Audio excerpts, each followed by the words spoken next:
Morning. Buksan natin ang ating mga Bible sa Ephesians chapter 2 at Matthew chapter 5. Ating pong paggulayan ang mga talatang ito, Ephesians chapter 2 and Matthew chapter 5. Sa Ephesians po, buksan natin ang verse 10. Chapter 2, Ephesians chapter 2 verse 10 and Matthew chapter 5 verse 16. Ganito ang pagkakasabi. Sapagkat tayo'y kanyang pinakamahusay na gawa na nilalang kay Kristo Jesus para sa mabubuting gawa na inihanda ng Diyos ng una pa upang siya nating lakaran.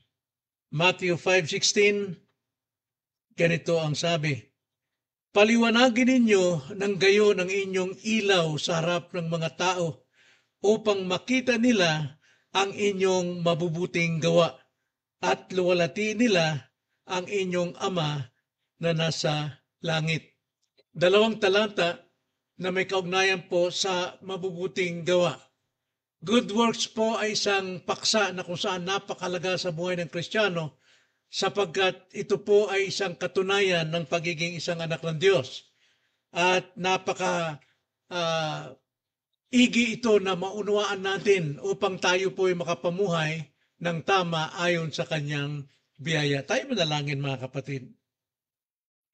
Panginoon, nagpapasalamat kami ngayong umaga muli sa iyo pong biyaya na mga salita ninyo, Panginoon, ang siya nakapagbabago ng aming buhay, nakapagbibigay po ng pag-asa at liwanag ng katotohanan upang kami makalaya mula sa mga kamalian at maging sa kasalanan. Maraming salamat po, Ama, na patuloy kayo na nagsasalita sa pamamagitan po ng pangangaral ng inyong banal na kasulatan.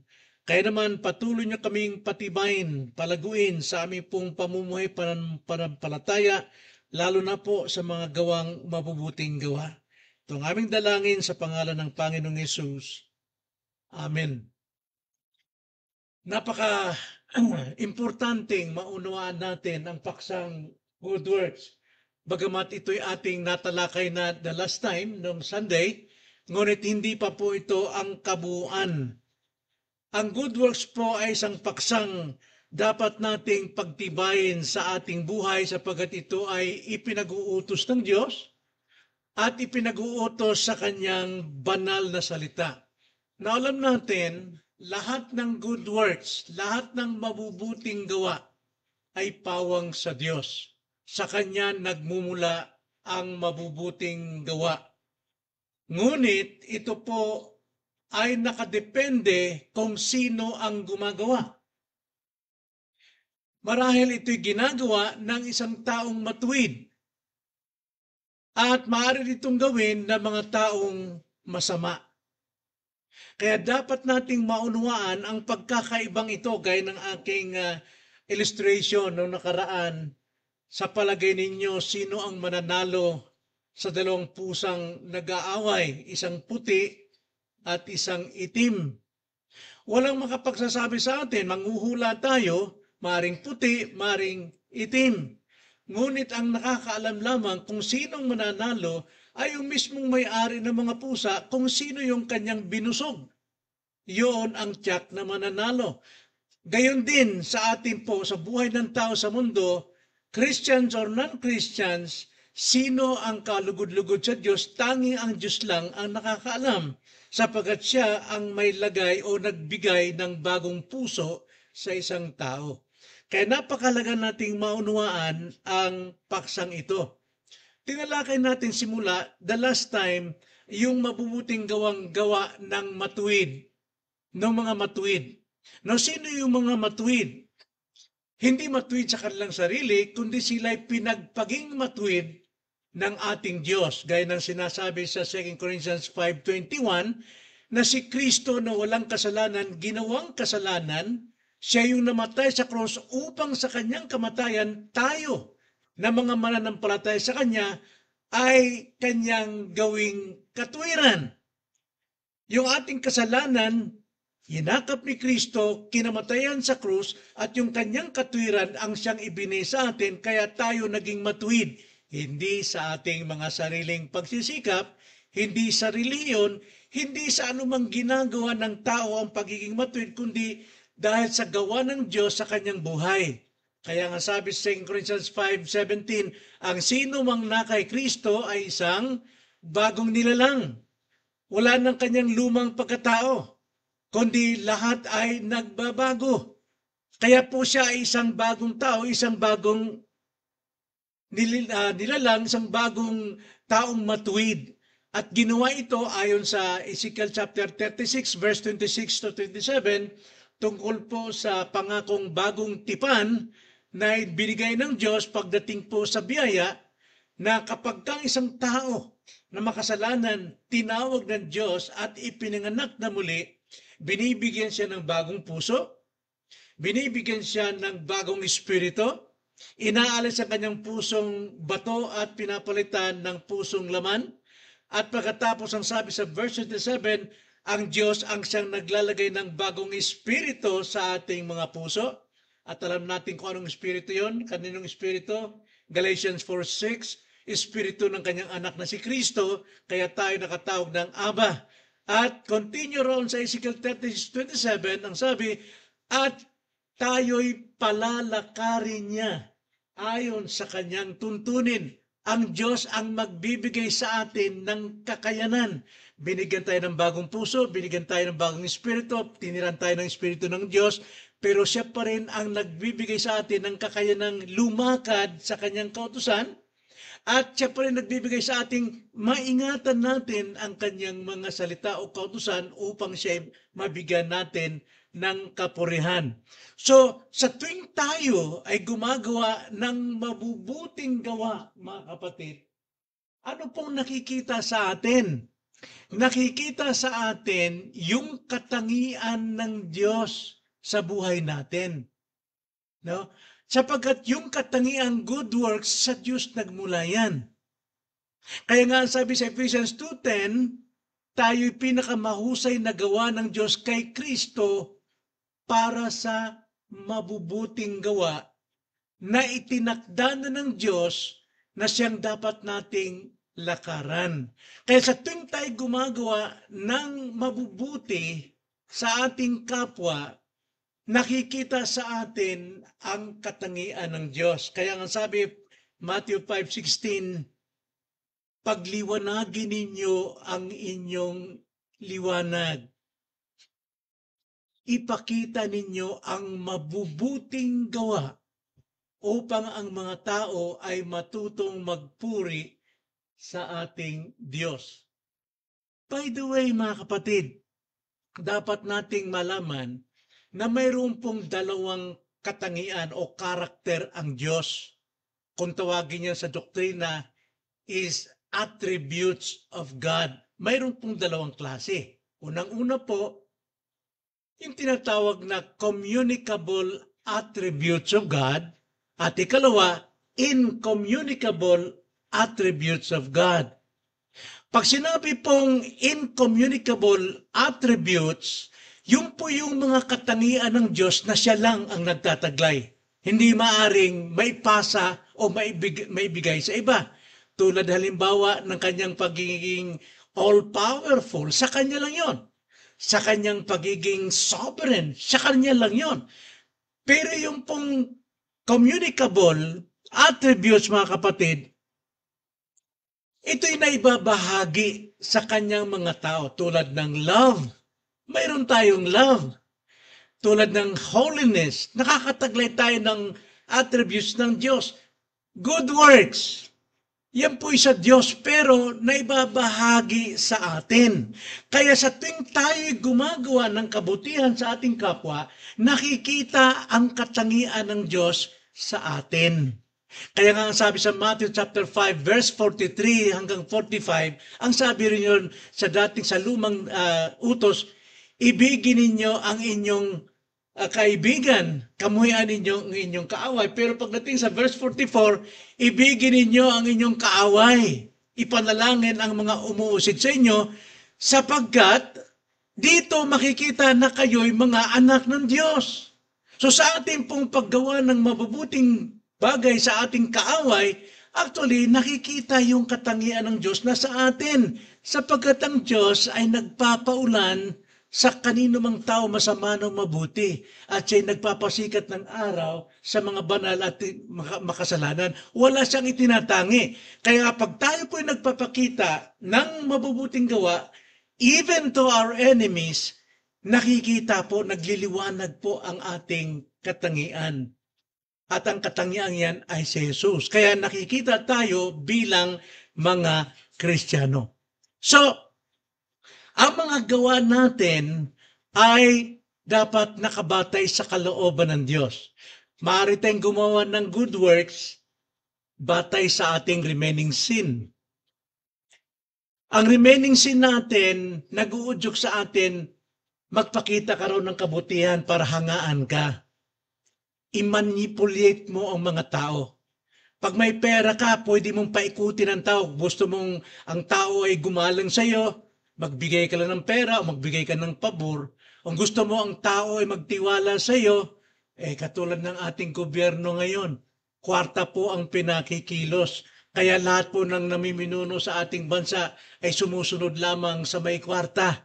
At hindi dapat mangyari sa iglesia yan, na hindi natin kukunin ng pabor ng iba dahil sa ating pagkukunwaring good works. Kaya, ano pong mga good works ang dapat nating maunawaan? Napakarami po eh. Ano ba yung good works? Well, tignan natin sa Bible, tignan natin ang at least 6 na pagpapakita. Ano ba yung good works na dapat makita sa akin? Na siyang katangian ng Diyos. Well, ang unang-una po, yung good works na ito, na sumasalamin sa character of God na nasa atin. Number 1, loving and serving others. Pagmamahal at paglilingkod sa iba. Either siya isang pulubi, isa siyang kriminal, o isa siyang pastor, o isa siyang mayaman, mahirap o mabuti. We have to love them and serve them. Sapagkat yung nasa atin po na good works is from God, hindi sa ating sarili. Kailangan nating pamuhay, sabi nga sa Ephesians 2:10, upang siya nating lakaran. Kaya nga sabi sa Matthew 5:43, ating basahin muli, 43 verse 43 hanggang 45. Ganito yung pagkakasabi. Narinig ninyo, ang sabi nung una, ibigin mo ang iyong kapwa at kaputan mo ang iyong kaaway. Ganyan po ang sa mundo. At yan din po ang sinasabi ng Panginoon sa Old Testament o sa mga Hudyo. Ngunit, pagdating po sa law of grace, kay Kristo na, sinasabi ko sa inyo, ibigin ninyo ang inyong mga kaaway at idalangin ninyo ang umuusig sa inyo upang napakalaking dahilan. Bakit natin iibigin ang kaaway at ipanalangin sila upang kayo'y maging mga anak ng inyong Ama na nasa langit? Bakit daw? Sapagkat pinasisikat niya ang kanyang araw sa masama at sa mabuti. Walang itinatangi ang Diyos. Yun po yung katangian ng Diyos. Kaya nga dapat natin gawin ito. At nagpapaulan sa mga matuwid at sa mga di matuwid. Kaya nga, kung tayo po'y nagpapakita, walang tinatangi, sino man yan ay tinakda ng Diyos na dinala sa iyong harapan na siyang ating pagkakataon na may pakita ang liwanag natin, gawin natin, ibigin natin at paglingkuran sila. Bakit po natin wala tayong tinatangi? Ito ang sabi ni Jesus Christ sa kanyang mga tao at sa mga taong mapagkunwari. Matthew chapter 25 verse 35. Matthew chapter 25, 35 hanggang sa mga susunod. Ang sabi ni Jesus Christ, bakit nyo gagawin ang good works na walang tinatangi? Ang sabi ni Jesus Christ, sapagkat ako'y nagutom at binigyan nyo ako ng pagkain. Ako'y nauhaw at binigyan nyo ako ng inumin. Ako'y taga-ibang bayan at ako'y inyong pinatuloy. Ako'y naging hubad at inyong dinamitan. Ako'y nagkasakit at ako'y inyong dinalaw. Ako'y nabilanggo at ako'y inyong pinuntahan. Hindi sapat yung manalangin ka lang, Panginoon, tulungan niyo kami na makatulong kami, na Panginoon, sana ganito. Ito sinasabi ng Panginoon, walang pagtatangi. 36, ako'y naging hubad at inyong dinamitan. Ako'y nagkasakit at ako'y inyong dinalaw. Ako'y nabilanggo at ako'y inyong pinuntahan. At sasabihin ng mga tao, paano nangyari ito? Nagawa ba namin ito sa iyo, Panginoon? Sabi ng Panginoon, ginagawa niyo yan sa mga taong inihatid ko sa inyo para inyong pakitaan ng mabuting gawa. Pero nung ginawa ninyo, tinalikuran ninyo. Hindi nyo pinansin. Nangangatwiran kayo. Lasing ko yan. Panlalasing lang ibibigay ko sa kanya. Hindi ganon. Pagliwanagin ninyo ang inyong mabubuting gawa. Loving and serving others. At hindi lang yun. Living righteously. Yung mamuhay tayong matuwid sa kanino mang taong kaharap, saan mang lugar. Yan po ay good works na gawa ng Diyos sa atin. Nasa atin yan. Hindi natin ito gagawin para magkamit tayo ng righteous life. No. We have that righteousness na taglay natin mula kay Kristo. Ibig sabihin, kailangan magpakita tayo ng integridad. Malinis tayo. Honest sa harapan ng mga tao. Kahit sa mga corrupt government officials, kailangan pure tayo sa ating daily life. May nakakita man o wala, dapat malinis ang ating mga puso. Titus 2:7, ganito ang pagkakasabi. Sa lahat ng mga bagay ay ipakita mo ang iyong sarili na isang uliran sa mabubuting gawa. See, righteousness is a good work. Dapat natin itong pakita. At sa iyong pagtuturo ay magpakita ka ng katapatan, pagiging kagalang-galang. Maging sa ating pagbibigay ng instruction sa mga tao, pagtuturo natin, pagpapayo natin sa iba, dapat parang nakikinig nilang salita ng Diyos ang narinig nila sa iyong bibig. That is living righteously. Good works po yun. Na sinasabi ng banal na kasulatan na pinag-uutos ng Diyos. At hindi lamang yun, sharing the gospel. Yung pagsishare natin ng gospel, kahit papaano, may pagkakataon na bibigyan ka ng Panginoon ng hint, kailan kung may singit ito, i-share natin ito, ng papaano natin. Halimbawa, Bible study, evangelism, ano pa man, discipleship, utos yun sa atin, Matthew 28:19-20. Go and make disciples to all nations, baptizing them in the name of the Father and of the Son, of the Holy Spirit, and teaching them. Dapat ituro sa kanila na para bang nagsasalita kang mismong Diyos nagsasalita sa kanila. Then helping the needy. Yung pagtulong po natin sa mga nangangailangan, whether mayaman siya, magaling siyang tao, presidente siya, but pagka binigay ng Panginoon ang providence na kailangan siyang tulungan, gawin natin. Wala tayong itinatangi sa pag-iiba sa mga nangangailangan, lalo na sa mga mahihirap. Caring the poor. Alam natin kung sino yung poor. Mahirap naman tayo, pero may mas mahirap pa sa atin. Kailangan nating pangalagaan sila. Lalo sa Bible, yung mga balo, mga widows, mga ulila, mga orphans, mga na-oppressed, yung mga nahihirapan masyado ngayon, walang makain. Alam naman natin, mayroon tayong konsyensya. Alam yung konsyensya na sa atin? Yun yung tinakda ng Diyos na good works na kailangan natin gawin. James 1:27, ganito ang pagkakasabi. Ang dalisay na relihiyon or buhay kristyano o pananampalataya. That's religion. Ang dalisay na relihiyon at walang dungis sa harapan ng ating Diyos at Ama ay ito. Ang dalawin, ang mga naulila, may karamdaman, may mga problema, at ang mga balo sa kanilang kahirapan, panatilihin ang sarili na hindi nadudungisan ng salibutan. That's pure religion. Yan ang totoong pananampalataya. Hindi pawang salita lamang. Alam nyo, minsan, naawa tayo sa mga mahirap. Hindi naman sa lahat ng pagkakataon, lahat ng mahirap kailangan puntahan mo, abutan mo. You know, kung ano yung nasa puso. Dahil yung ating tanlag sa Bisaya, yung ating diwa, yung ating spirito, ang nagsasabi sa atin, the Spirit of God, nagsasabi sa ating spirito na gawin ang bagay na yan. Lalo na pagdating sa mahirap, itong sabi sa Proverbs 19, verse 17, ang mabait sa dukha ay sa Panginoon nagpapautang. Naunawain nyo na lamang yung mga salitang yon. Kapag ikay mabait sa mga mahihirap, nagkakautang ang Diyos sa iyo. Sa Diyos tayo nagpapautang, sa Diyos tayo nagbibigay ng tulong, nagbibigay ng luwalhati.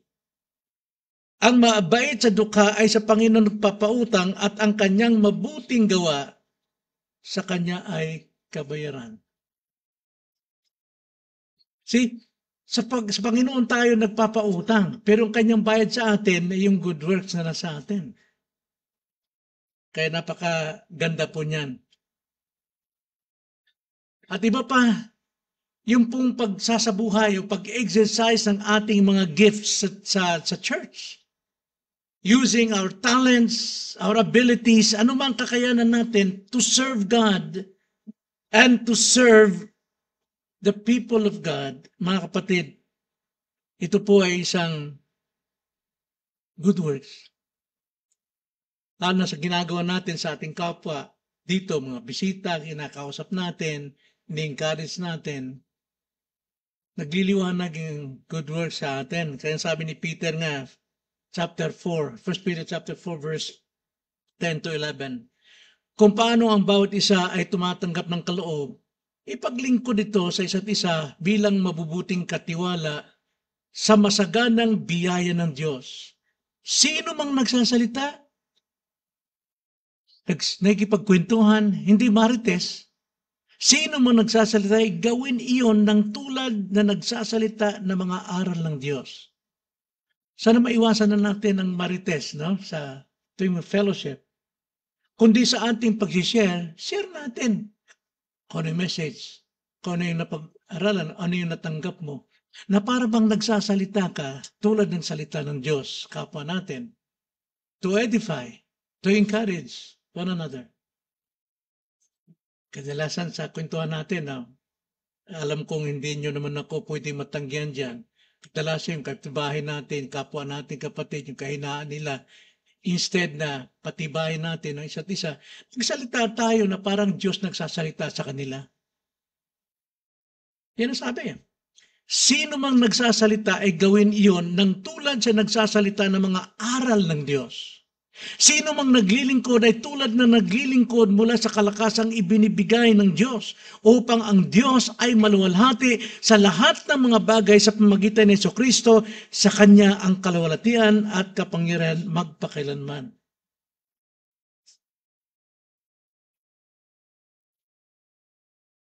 Ipahayag ninyong liwanag upang marami ang matutong magpuri sa ating Diyos. Lalo na, pang-anim na halimbawa ng good works ay walking in obedience, yung ating pagiging masunurin. Masunurin sa lahat ng utos ng Panginoon. Kaya ngayong ating pag-attend sa worship is a good work. Kasi utos yan eh. Hebrews chapter 10 verse 24-25, huwag ninyong kakaligtaan ang inyong mga pagtitipon. Hindi tulad ng ginagawa ng iba. Palakasin ng bawat isa, lalo't nalalapit na ang araw. Anong araw yon? Araw ng Panginoon, o di kaya araw ng Sunday. Let us encourage them, spur them. Ibig sabihin, kikigan sila na sila'y tumayo, lumakas. It's a good work na tayo po ay dumadalo, walking in obedience. Pero tandaan natin, lahat ng good works na ginagawa natin ito, hindi po yan means of salvation. Hindi po yan isang paraan para tayo maligtas, gaya ng ginagawa ng sa sanlibutan. Sinisikap nila itong gawin dahil para sila maligtas. No, it is not a means. Pero ito yung patunay na tayo po yung mga ligtas na. Sapagkat ang kaligtasan natin is by grace alone. At nare-receive natin through faith.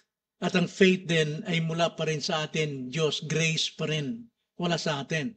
Hindi ito means para tayo ay maligtas, kundi ito'y tugon natin, yung good works na ito sa Diyos bilang pagpapayag na tayo kanyang mga anak. Pero tandaan natin, ang kahalagahan nito, wala sa atin ang pagtaas ng sarili. Paragraph 2 natin sa ating lesson 16, ganito ang pagkakasabi. 1689, paragraph 2. Ang mga tunay na mabubuting gawa na ginaganap o ginanap sa pagsunod sa mga kautusan ng Diyos ay ang mga bunga at katibayan ng isang tunay at buhay na pananampalataya. So hindi po sa ating sariling pagsisikap ito, kundi bunga lamang ng ating pananampalataya. Sa pamamagitan nito, inihayag ng mga mananampalataya ang kanilang pasasalamat. So sa ating paggawa po ng kabutihan, sa kanino man, sa lahat ng sandali, sa lahat ng panahon, pagkakataon, ipinapayag lamang natin dito, number 1, ipinapayag lamang natin dito ang ating pasasalamat sa Diyos. Every time na tayo po'y gumagawa ng mabuti, hindi na kailangan, Lord, salamat po sa mga mabuti. No, sa magitan ng pagsagawa natin ng good works, ipinapayag natin ang ating pasasalamat sa Diyos. Sapagkat siya na nagbibigay sa atin ng kakayanan na isagawa ang bagay na ito. Hindi sa atin. At maliban doon ang sabi, pinalalakas ang katiyakan ng kaligtasan. Sa pamagitan ng good works, pinalalakas natin ang katiyakan ng ating kaligtasan. See, good works. At hindi lang yun. Pinatitibay ang mga kapatiran. Now, tandaan din, good works, lahat yan ay sa Diyos. Nakadepende kung sino gumagamit, either unbeliever or believer, masama o matuwid. Pero, kung masama man ang tao o isang makasalanan gumawa ng kabutihan, mga kapatid, ito'y nakabubuti rin sa kanya at nakabubuti doon sa kanyang tinulungan. Pero hindi nakapagbibigay luwalhati sa Diyos. Kaya lahat ng mabuti, either you are unbeliever, nakakatulong sa kapwa at nakakabuti rin sa iyo dahil maraming nagpapasalamat sa iyo pero hindi nakapagbibigay luwalhati sa Diyos. Kaya sabi Diyos, pinatitibay ang kanilang kapatiran at ikatlo, pinabubuti ang kanilang mga patotoo. Matthew 5:16 na nagbibigay tayo ng liwanag sa pamagitan ng ating mga good works. At ang sunod pa, at pinatatahimik ang mga laban sa salita ng Diyos. Yung mga kaaway. Sa mga katuwid, niluluwalhati nila ang Diyos na gumawa sa kanila na maging bagong nilalang kay Kristo dahil dito sila ay namumunga ng mabubuting gawa sa ikababanal tungo sa buhay na walang hanggan. Pinapakita rito, every time na gumagawa tayong mabuti, naluluwalhati ang Diyos. Hindi na kailangan tayo, Panginoon, sana maluwalhati kayo. No, do it! At naluluwalhati ang Diyos. At hindi lang yon, namumunga tayo ng mabubuting gawa. Para saan? Para sa ating ikababanal, katangi-tangi. Ibang klaseng tao yan. Kahit walang pera, kahit mahirap lang, pero nagagawa niya. Nagiging banal siya sa buhay na walang hanggan. Kaya yun ang kahalagahan dyan mga kapatid, na hindi sa ating sariling kaluguran yung ating ginagawa, kundi ang mahalaga rito ay naipapakita natin ang ating pananampalataya. Si Matthew Henry nga meron siyang kwento nang sabi niya, isang araw nagpapasalamat siya na ninakawan siya. Matthew Henry, nagpapasalamat siya na ninakawan siya dahil hindi siya ang nagnakaw.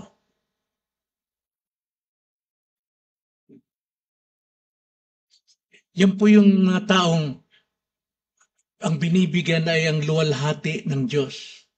Pero mayroon po tayong limitasyon naman pagdating sa bagay na ito. Tingnan nyo ang sa paragraph 4 ng ating 1689, lesson 16.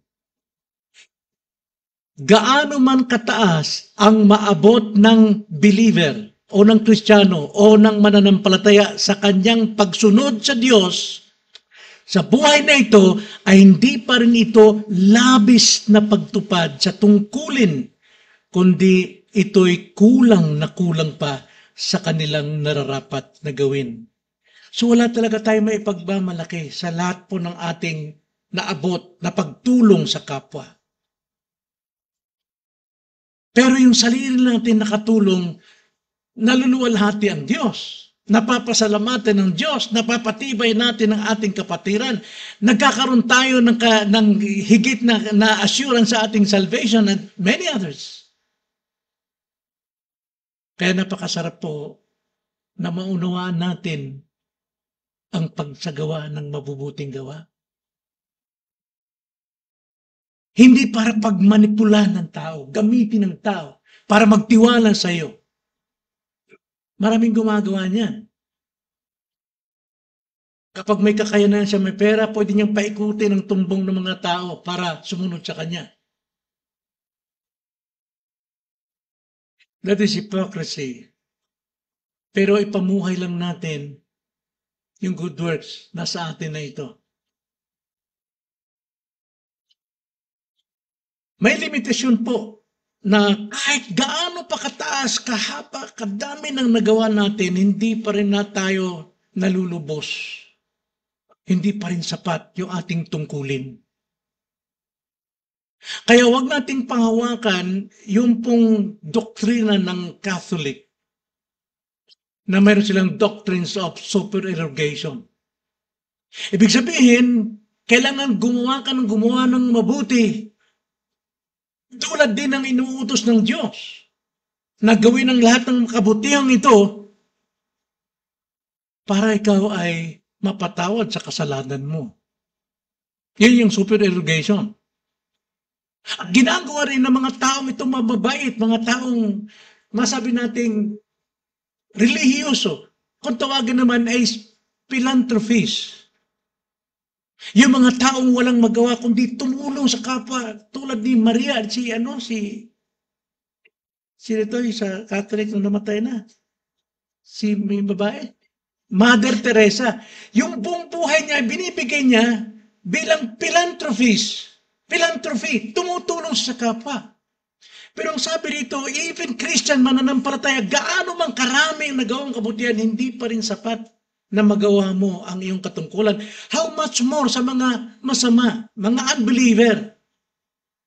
Hindi sila maliligtas sa kanilang mga gawa. Mga philanthropies at mga supererogation. Ginagawa ito, at ang ginagawa ng Catholic doon sa mga taong tumutupad sa supererogation, dinideklara silang banal. Sila'y santo.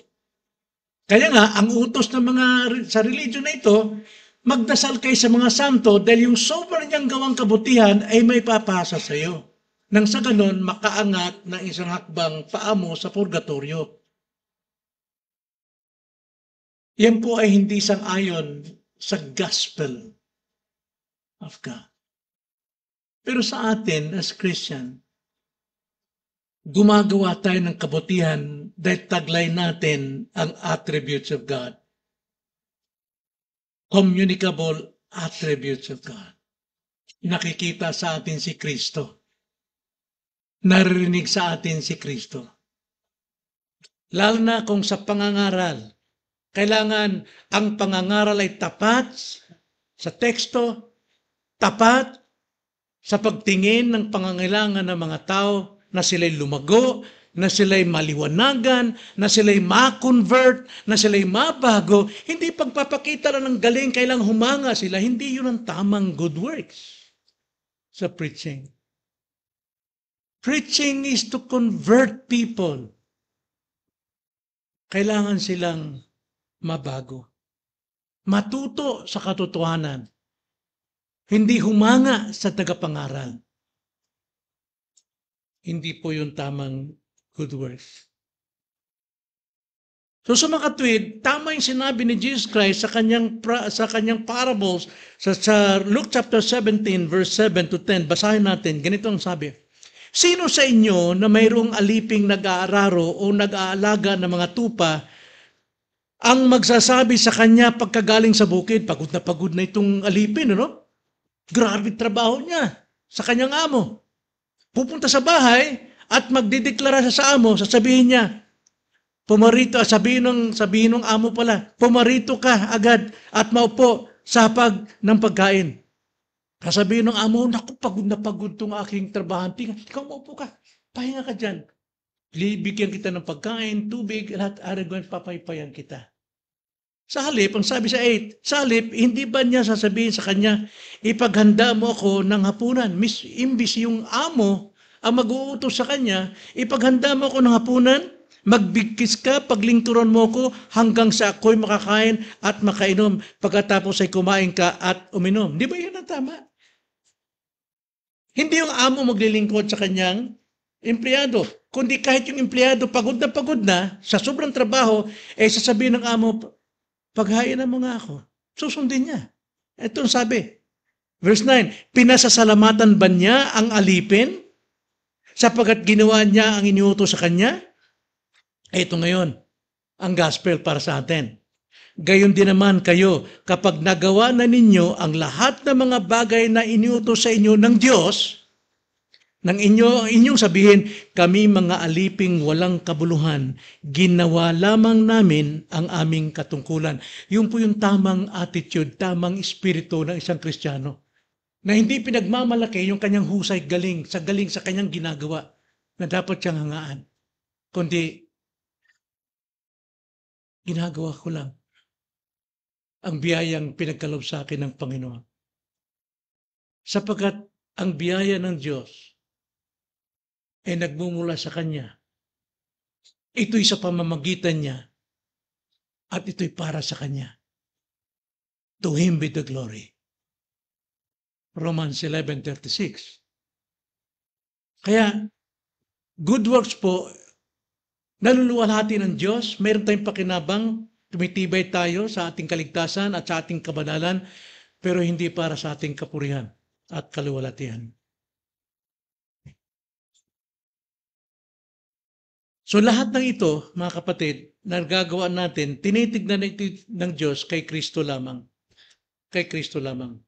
Maging yung pag-ibig ng Diyos, wala sa atin na kay Kristo. Kaya tayo naiibig ng Diyos dahil inibig ng Diyos si Kristo. Wala tayong makikita dyan. So, lahat po ng ating good works ay tinitignan ng Diyos sa kanyang anak. Kaya nga, nalulugod ang Diyos na tumanggap at mag-reward sa mga sincerong gumagawa ng mabubuti. Now, lastly, mga kapatid, sapat na muna yung pagdating sa good works ng mga matuwid. Pumunta naman tayo dun sa ikalawa.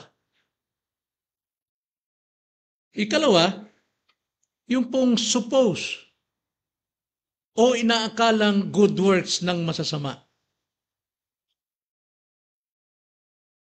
Basahin natin ang paragraph 7 sa ating lesson 16. Ganito po ang pagkakasabi.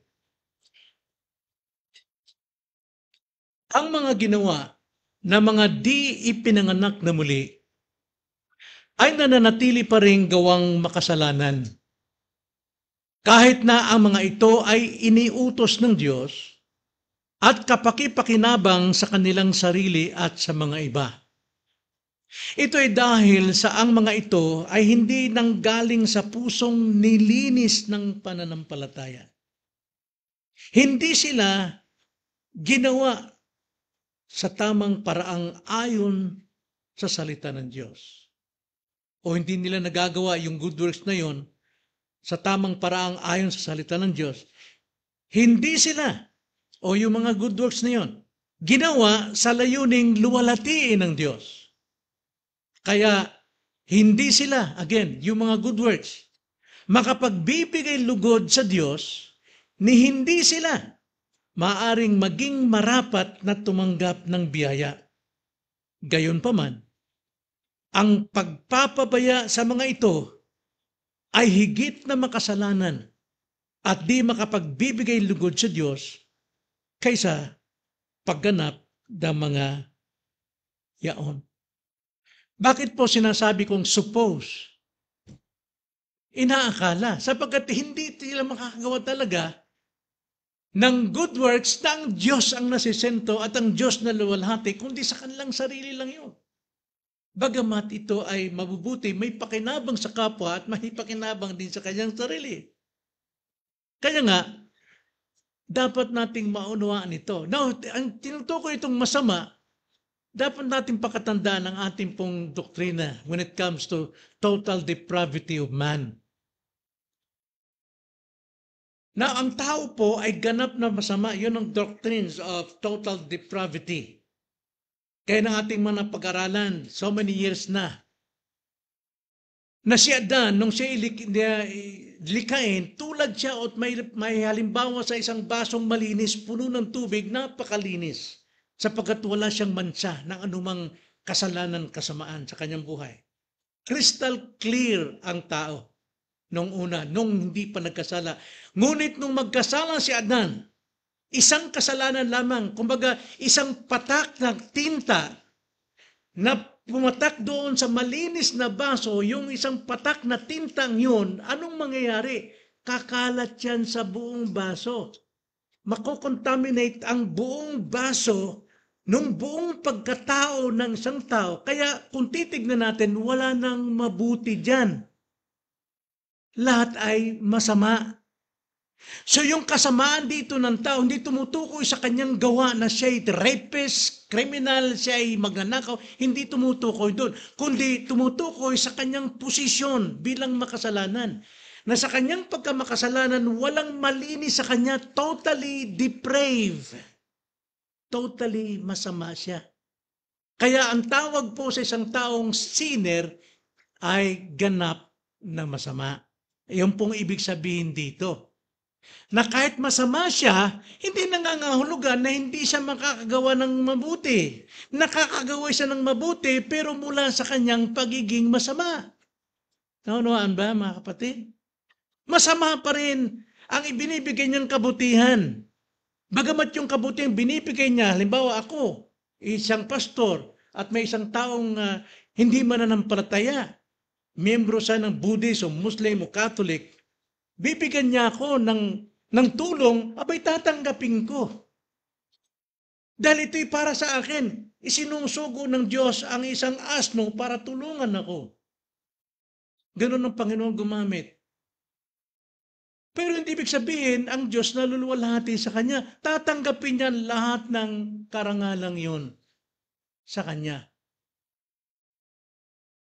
Kaya nga, dapat natin tandaan yung doktrina rito ay hindi ito masamang tao na tulad ng isang mamamatay tao, rapist, kundi yung kanyang buong pagkatao, hindi siya nilinis ng pananampalataya. Kaya ito'y ginagawa ng mga philanthropists. Tulad ni Mother Teresa. Now, hindi ko pwedeng hatulan si Mother Teresa. Pero pagdating sa salvation, alam kong mali yung kanyang doktrina. Sapagkat ang kanyang doktrina, ang kanyang dinidiyos ay si Maria. And that is against the Bible. Pero pagdating sa kanyang ginagawa, well, magpasalamat tayo, marami siyang natutulungan na mga unbeliever din. At even believers. So handa silang mag-alay ng buhay na good works ayon sa batas ng Diyos, inuutos din ng Diyos, pero hindi katanggap-tanggap sa Diyos. Bakit po? Ito'y nagmumula sa kanyang pagka-sinner o pagkamasama. Alam naman natin sa Romans chapter 3 verse 10 tungkol sa depravity of man. Ang sabi sa verse 10, gaya ng nasusulat, walang matuwid, wala kahit isa sa lahat ng tao na hindi pa na-convert. Walang matuwid, wala kahit isa. Kaya pagdating sa 23, Yamang ang lahat ay nagkasala. Continuously nagkakasala dahil mayroon siyang kasalanan. Pag may kasalanan ka, ang mangyari, magpapatuloy ka sa pagkakasala. At dahil sa ikay magkasala, hindi nakaabot sa kaluwalhatian ng Diyos. Kaya itong ginagawa ng mga philanthropists, nagsisikap nilang sundin ang batas at masabi natin, mas matindi silang sumunod kaysa sa atin pagdating sa batas. Now, sa atin naman, pagsunod natin sa batas, hindi para tayo ang mag-gain ng anumang mga forgiveness. No, tayo sumusunod sa batas para ipakitang tayo yung nagmamahal sa Diyos. John 14:15, di ba? Sabi ni Jesus Christ, ang sumunod-sunod sa akin, siya yung umiibig sa akin. Pero hindi, ang sumusunod sa Kanya, siya yung magkakaroon ng buhay na walang hanggan. Hindi ganun po. Sa Christian kaiba, nasa grace tayo. Wala na tayo sa sumpa ng kautusan para tayo maligtas.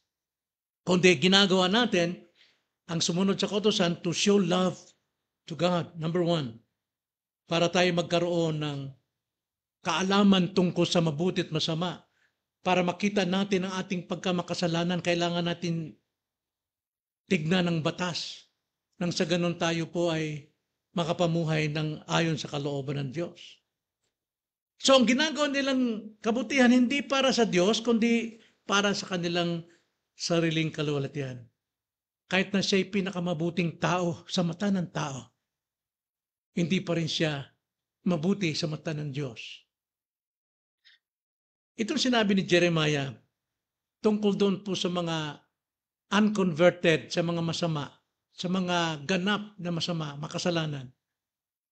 Pero hindi ibig sabihin, hindi sila nakakalam tungkol sa religious, maraming kilala nilang Diyos, marami silang alam tungkol kay Jesus, nagbabasa sila ng maraming libro, may alam sila, doktrina tungkol kay Jesus, pero not necessarily binago ang puso nila ni Jesus.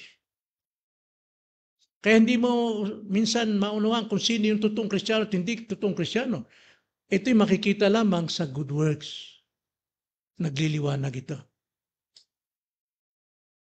Jeremiah chapter 13 to 23, sabihin ng mga tao sa labas, alam mo sabihin, walang kwenta yung ginagawa kong mabuting bagay ito, yung pagtulong ko sa iyo, yung pagpapaaral ko sa iyo.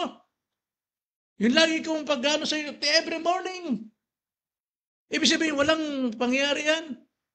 Mayroon naman.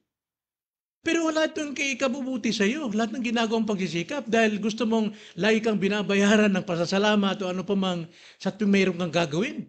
Kailan lumuhod sa yung tao, sumunod sa iyo, ikog-ikog ka sa taong yun kasi nabigyan ka ng mabuti. Sabi nga dito ni Jeremiah, mababago ba ng taga-Ethiopia ang kanyang balat?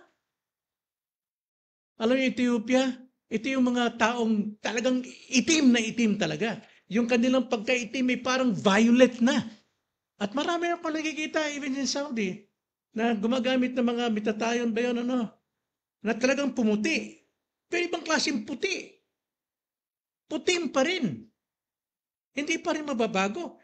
Ganon ang isang taong masama, kahit anong gawin niyang mabuti o makatulong ng mabuti, may pagbabago po niya sa kanya. Wala eh. Galing pa rin sa kanyang pagiging masama.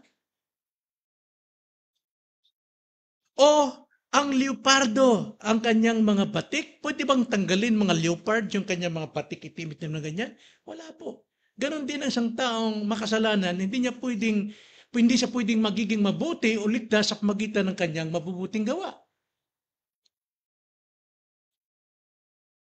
Kung gayon, kung mangyayari daw na kayang alisin ng leopardo yung kanyang batik at pwedeng paputiin ng Ethiopia ang kanyang balat, ang sabi rito, kung gayon, ay makakagawa rin kayo ng mabuti. Kayong mga masasama. Kayong mga sanay gumawa ng masama. So,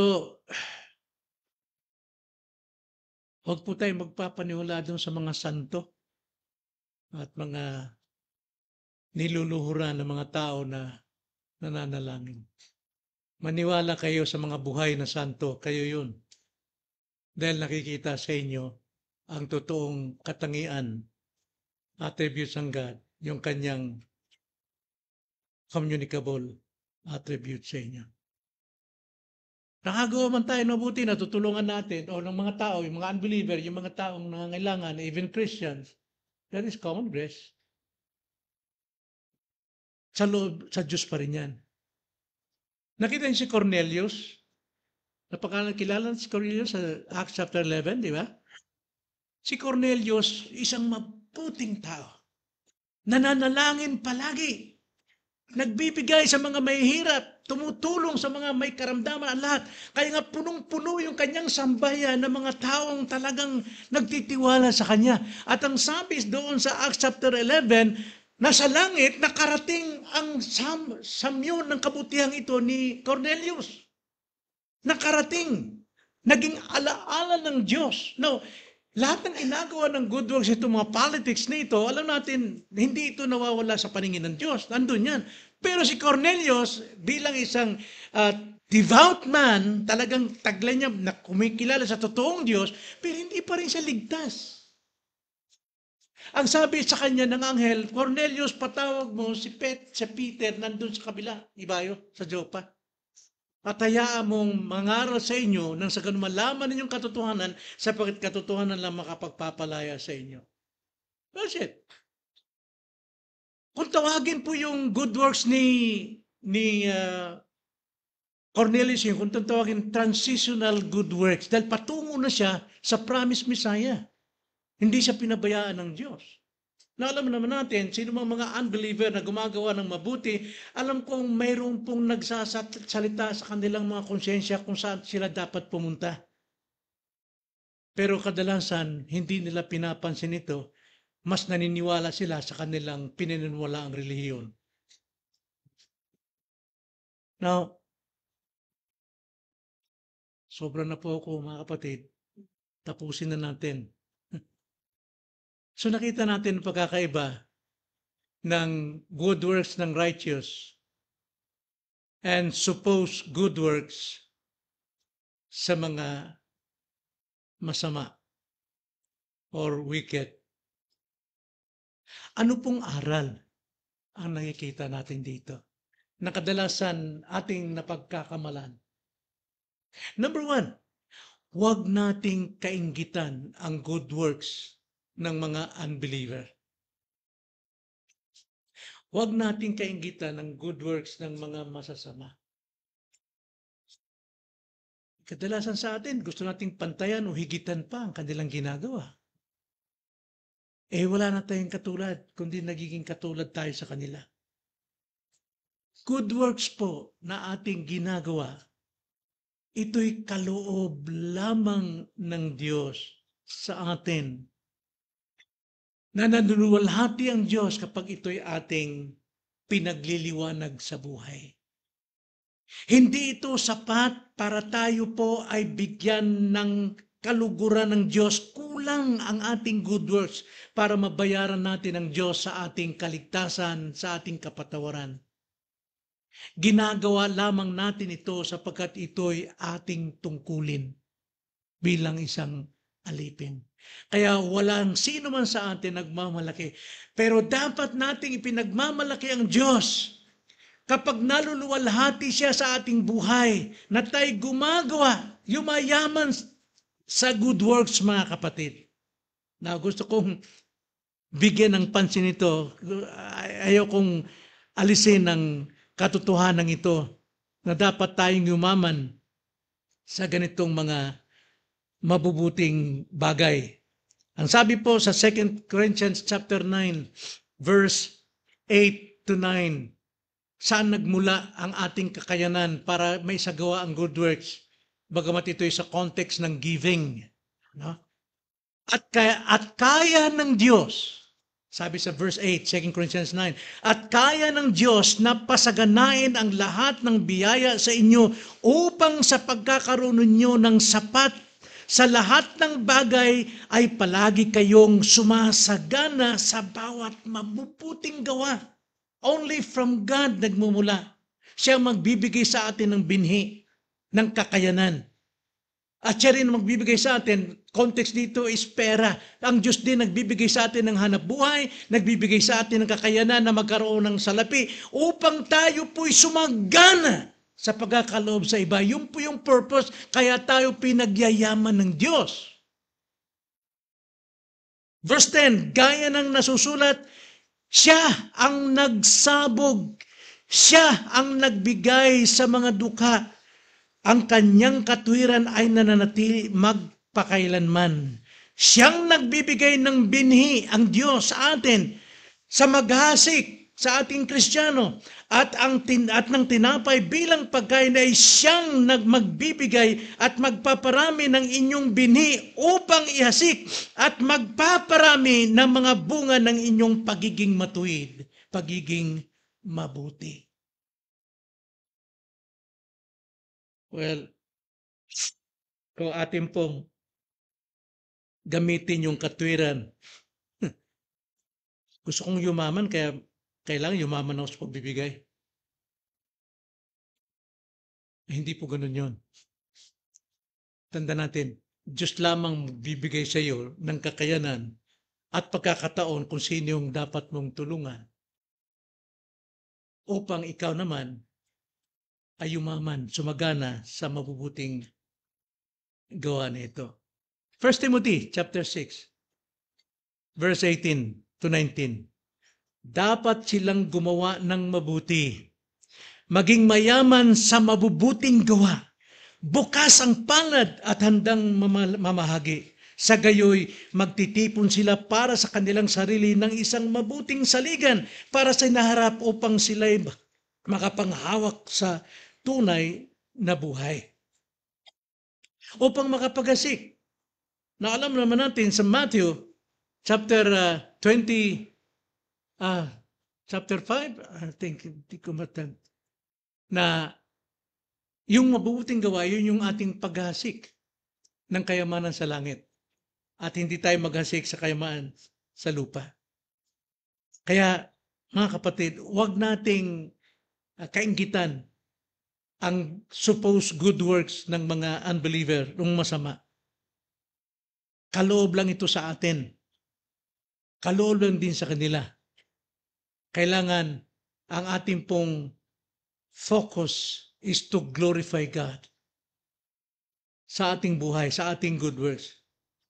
At ikalawa, huwag nating pabayaan ang good works na nasa atin na.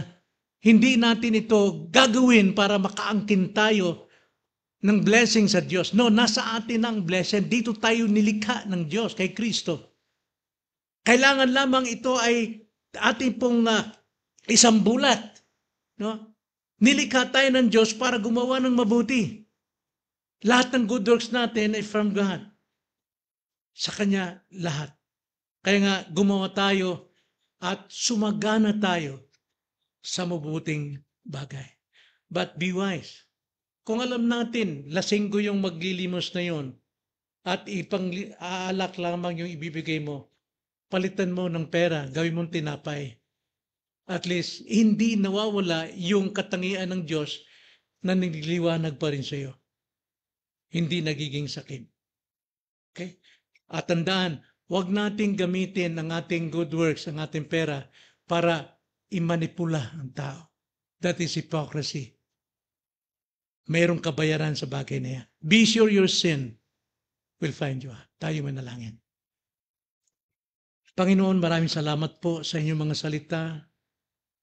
Tunay na katotohanan at katotohanan lamang siya makapagpapalaya sa amin.